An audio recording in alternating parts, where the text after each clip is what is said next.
આ તરફ સુરતમાં 17 જેટલી ઓટો રિક્ષા ચોરીને આરોપીને સુરત પોલીસે ઝડપી પાડ્યો છે। સુરત ક્રાઇમ બ્રાન્ચે રાજ્યના જુદા જુદા શહેરોમાંથી ઓટો રિક્ષાની ચોરી કરતા આરોપીઓની રાંદેરના કોઝવે રોડ પરથી ધરપકડ કરી છે। ત્યારે 5 ગુનાના ભેદ પણ ઉકેલ્યા છે।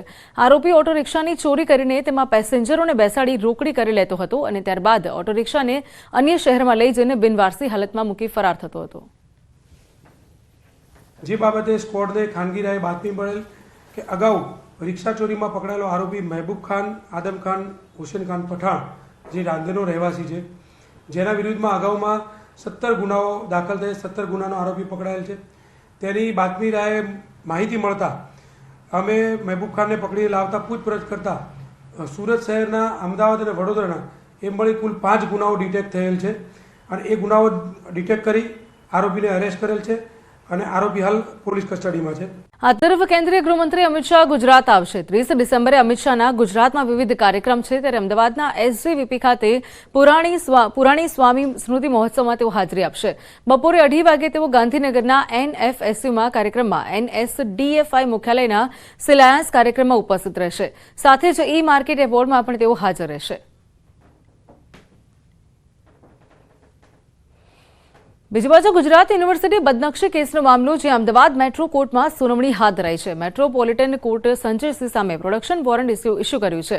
તિહાડ જેલમાં બંધ સંજયસિંહ માટે કોર્ટ જેલની નોટિસ મોકલી છે। તો સંજયસિંહ હાજર રહ્યા બાદ સાક્ષીઓની તપાસ કરીને આગળની કાર્યવાહી આગળ વધશે। તો અરવિંદ કેજરીવાલની હાજરી મુક્ત માટેની અરજી કોર્ટ માન્ય રાખી છે। 11 જાન્યુઆરી બપોરે 12:30 વાગે વધુ સુનાવણી હાથ ધરાશે।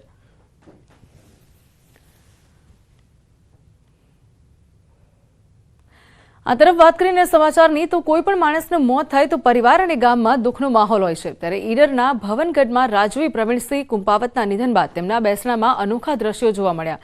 પ્રવીણસિંહના નિધન બાદ તેમના પરિવારે 5000 જરૂરિયાતમંદ લોકોને અયોધ્યા રામ મંદિર ખાતે દર્શન માટે લઈ જશે। તો સાથે જ તમામ જરૂરિયાતમંદોને 100 જેટલી ગાયોનું દાન કરશે।